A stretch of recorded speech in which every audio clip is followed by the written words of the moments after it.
In this video, I'm just going to explain the basics of doing your property viewing. So if you're new to the property investing space, if you're looking to get into the property investing space, obviously this video might help you a little bit. I hope it does. Obviously, if you're not doing your own viewings, it's also good for you to have a good idea of what a viewing entails anyway, especially like I tell all my mentees, it can't be an emotional decision. You need to make sure that it's based on facts. Definitely it's based on figures, and never ever try to fudge the figures to make the deal work. You need to make sure the deal works, and obviously on your figures, but worst case scenario figures as well. So yeah, we'll just get started into this. So I've only done this on a typical 2 or 3 bed terrace, mid terrace, end terrace, maybe a semi, something like that, maybe an end townhouse. It's not a commercial property, it's not a shop with an upper or anything like that. However, the fundamentals here should hopefully help you on your journey. So obviously, externally and internally, the first thing I would always do if I've got a viewing planned in at 1 o'clock in the afternoon, I'd want to make sure I'm arriving 10-15 minutes beforehand to spend a good few minutes just to look on what the condition of the property is like from an external point of view. So the things that I'd be looking for there, what's the roof like? Okay, so basic stuff here. Now again, you might not be a builder or anything like that, and obviously you are. I'm not expecting to be watching this, but you need to know the visuals really of whether or not the roof is, in a bad state of repair really. So the ridge line, the top of the roof, is it going like that? Are the slates missing? Are the tiles missing, and so on? So we need to make sure we're checking those things. Does it have any bellies in it or anything like that really? So the gutters as well. Now, when we're looking at the gutters, we need to make sure again that sometimes you'll notice that the gutters haven't been put on properly. So is there likely to be a little bit of a dip in one of the gutters where water could pool? The downpipe as well, we've got a few of our properties where, on the row of terrace, that the downpipe comes in front of our house. So again, that's down to us to fix.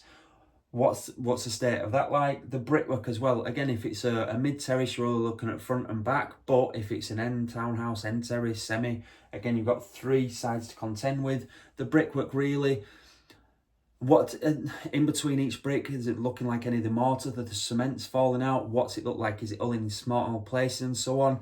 Above the windows, are there any cracks moving up through the property or anything like that? Again, I'm not going super detailed into this. It's more a case of hopefully helping some beginners on their journey understand what they need to look for when they're going for a property viewing, rather than just going into the property and thinking it smells nice, it's just been newly painted, it's got new carpets, it's all good to go.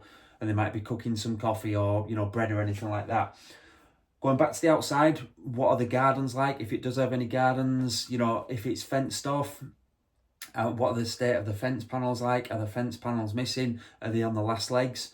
So all of these things obviously cost money to fix. Like anything in property really, it can be fixed, it just costs this, okay? It just involves that. And the more of that you spend, normally, the more it's cutting into your margins, unless obviously you're doing a fantastic BRRR strategy or an amazing flip project and you've got all this in and you're trying to push through the rental ceiling or the sold price ceiling in that area. So again, it can all be fixed, but they need to be factored in to your costings. So again, typically a roof, if you're needing a new roof, it might be about 5k, something like that, okay? Again, I'm not talking about large roofs, I'm just talking maybe up and over, including the scaffolding and so on. Gutters, again, tend to be, if I'm having the roof done, I'll tend to have a look at the gutters, and if they're, a good few years old, I'll get those done as well. So again, you could probably talk there for an extra 1,000 for those gutters, soffits and fascias. Brickwork, this completely depends on the condition of the property and so on. So I've had properties pointed just on one side for 400, 500, 600 pounds. The other side, about the same. If it's an end gable, again, it depends. They normally charge per square meter. So again, that could probably be around, I'm going to put that there, 400. I'd probably say at the minimum per side there. Now, again, I'm a firm believer in you get what you pay for. I've been lucky enough to be working with trades now for over 10, 12 years. So I've kissed many frogs. So I know roughly how much these cost. Now, lots of these, because they know that we pay their invoices straight away, I think that they're charging other people more, but because they know we're not going to mess them around, they know that we pay our invoices, they know they're not going to be chasing us, I think that always helps with the relationship as well. Remember, it always needs to be a win-win in your business. Gardens, that completely depends on what you're looking to do, okay? Are you looking to tarmac it? Are you looking to flag it? Are you looking to just cut the grass? Are you looking to put new lawn down? Again, what are the garden posts like? Is it a little picket light fence? Are they full wooden panels? Are they 3, 4, 5, 6 foot panels and so on? So that's a bit of an obscure one depending on the size and lots of other things. However, you've got a little bit of an idea there of how much it cost. Internally, when we're moving on the inside now, the electrics is a key one, definitely, because we went to view a property 2 weeks ago, and I know when those properties were built, because we've got a property on the same street. It was the ex-Shaw home, and that property was finished in 1969, but obviously the first people moved in 1971. Like I said, it was a Shaw home for 18 months, 2 years. So the property we went to view there a couple of weeks ago still had single sockets throughout, still had some of the old internal doors. The light switches as well, you could tell, were from late 60s. And yes, the electrics clearly needed work. They were probably safe and up to scratch and so on, but you as a landlord, as a property investor, somebody's looking to maybe flip that property on, sell it, or again put tenants in, need to make sure the electrics are up to scratch. Always have a look at the electrics, the fuse box, the consumer unit. Make sure you're looking, again, if it's got big, black old fuse things in, you need to make sure that that's all brought up to scratch. It might have been done over the last few years. A consumer unit might be okay, but you might want to make sure that you're upgrading it anyway. So I would always spend money here when it's empty personally. Like I said, depending on how many of our videos you followed before, we really like to do back to brick refurbs, where we just rip everything back and then just start again, really, because that way we know when we're putting a tenant in that pretty much it's brand new, this property. Gas central heating, has it got one of the old water tanks upstairs? Has it got a boiler, but how old is the boiler?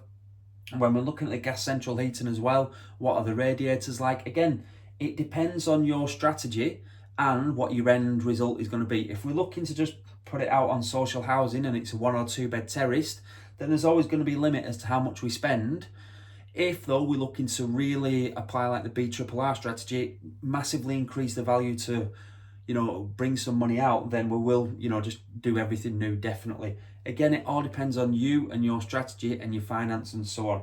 Kitchen, bathrooms, what's the layout like? Is the kitchen too small? Is it dated? The bathroom, is it an old dated pink suite, green? I think it was avocado green in the early 80s and so on. So I'd be looking to change all that. Is it just a bath? Does it have a bath and a shower? Is it a mixer? Is the shower separate? Does it have a bidet or anything? So we need to make sure we're looking at those. And again, I know I keep saying it's down to what you're looking to do. If you're looking to just buy and hold forever, which is fantastic, always, it's worked for Warren Buffett, just buy and hold forever, then I'd look to be spending money on it so that you're future-proofing it for a good few years, really. And if you are looking to rent it out, you want really, when they do the first block viewing, for people to come around and go, wow, this is good, everything's brand new. You've got the electrics, you've got the USB sockets in, there's plenty of room, you've factored everything in as to where they're going to put the beds. The bathroom suite's nice and new, the kitchen's brand new, it's thick worktop rather than a tiny thin worktop. The garden's looking all right, outside and so on. So there's always, you could just keep throwing money and money and money at property, but there's always going to be a ceiling as to how much you can claim back, really, as to how much you can push the ceiling of the area, or the ceiling of the property in the area, really. Damp. So is there any rising damp again on the ground floor? Does it have a cellar? What's that like? Does it need tanking out and so on?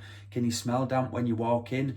So we've had a few properties with damp, and again, it's always just best to get it sorted straight away. Now, again, if you're having surveys, home buyers report, if they come back and say, yes, we believe there's damp and we would expect it to be remedied or cost £2,000 to £3,000 to £4,000, then you go back to the agent and say, well, we've had this survey, they recommend it's going to be this, so we'd like this taken off the asking price, or the price that you've agreed. If they say no, again, this is where you need lots of deals going on, then I would never go ahead with that, because if it's going to cost me £4,000 and I've put in this price here of 120, I'd want to get it for 116 now to factor the price that it's going to cost me to bring it up to that standard. But again, it's always down to you and your goals. What potential does it have?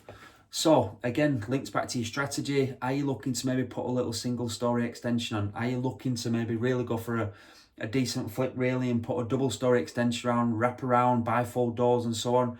It depends completely on you. What potential does it have? So you'll notice really that the smaller houses, like some of our 2-bed terrace in our stock, don't really have massive amounts of a potential. You might be able to put a little extension on the back, but then again, what are we going to get for that in return wise? However, the bigger the house, we've got a couple of 3 beds, end townhouse and an end terrace that we know we've got a lot of potential with those, but it all depends on, again, this and your return on capital employed. I think we've got another video on our YouTube channel about that, but that's what it's always down to us. That's what we always look at. What is the return on our money yielding every year, really? Carpets and decoration, don't really need much explaining, but what I would do is, when you're going into a property, don't be seduced if it's just had new carpets and it's been newly decorated and they're cooking, you know, fresh bread, and they've got the coffee machine going and all that type of stuff. You always need to look at all these other things, because, again, this happened to us many years ago. What had happened was they just put stain blocker on, which was on one of the kitchen walls, which joined the next terrace property, and we found out that it had very bad damp, and obviously the floorboards need to come up, the joists need to come up, and it was quite, the tenants needed to move out. So yeah, I would always just be aware of if it has just been freshly done and so on like that, really, especially if the outside's still looking a bit scruffy. So yeah, hope this helped some people out there. Remember, it's all dependent on you and your strategy. So what I would never do is, you know, what do I say, really? I would never go for shiny penny syndrome. So I tell my mentees, they'll speak to other investors and go, well, somebody's doing SA and they're really doing well, I'm now going to jump ship and do that. Another one of my investors, he's doing really, really well in HMO, so I'm now going to do that. This other person's made 20 grand this month on selling 2 deals, so I'm going to go into this deal sourcing. You've got to understand that any property strategy that you want to get into, it will work if you work it, okay? If you learn about it, if you become more and more experienced about it, and obviously you're applying your knowledge. That's the main thing I tell my mentees. Don't just gather knowledge for knowledge's sake. You need to make sure that you're gathering knowledge and applying that knowledge too, to hopefully improve your investing journey, hopefully improve your business, and again, ultimately, building your ideal life. So again, just a broad strokes video there. I hope that helps some people. Just keep taking steps further forward, and you've probably heard this before. Don't try and time the market. It's about time in the market, all right? So, and another one again on the flip side of that, don't wait to buy property and wait.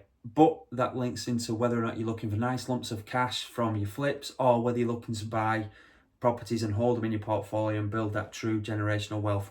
Good luck, everybody. If you like the video, please subscribe and take care. All the best.